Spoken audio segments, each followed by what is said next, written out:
ഒരു പാവം മനുഷ്യൻ അവിടെ ഇരിക്കുന്നുണ്ട്. അല്ലാഹുവിന്റെ റസൂലിനോട് കാണിച്ചു കൊടുത്തു, നബിയേ മൂപ്പരാണ് ഈ കൂട്ടത്തിലെ പച്ചപ്പാവം. അല്ലാഹുവിന്റെ റസൂല് പഠിപ്പിക്കുകയാണ്, നബിതങ്ങളും മനുഷ്യരും തമ്മിലുള്ള വീക്ഷണ വ്യത്യാസങ്ങൾ നമ്മളിവിടെ അറിയണം. സാധാരണക്കാരെങ്ങനെ മനസ്സിലാക്കുക? സ്വന്തം മക്കളില് മുതിർന്ന ജോലി ചെയ്യുന്ന വലിയ വലിയ മക്കളൊക്കെ ഉള്ളതില് ഒരുത്തിന് ചിലപ്പോ പണി ഉണ്ടാവും, അടുത്ത മകന് പണി കിട്ടിയിട്ടുണ്ടാവില്ല.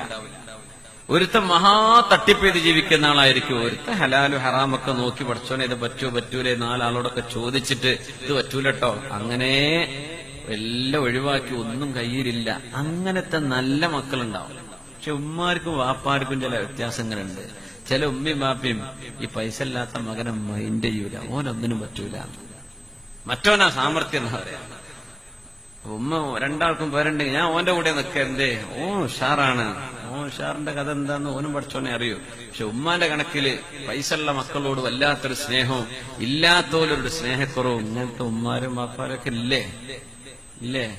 നാട്ടിലില്ലാന്ന് തോന്നുന്നുണ്ടല്ലേ? ഉണ്ട്, അങ്ങനെയൊക്കെ ഉണ്ട് മനുഷ്യന്മാർ. അങ്ങനെയൊക്കെ നോക്കുക, സ്വന്തം മക്കളാണ് പൈസ നോക്കണത്. അല്ലാഹു അങ്ങനെ നോക്കരുത്. അല്ലാഹു നോക്കുന്ന നോട്ടം കൽബിലേക്ക്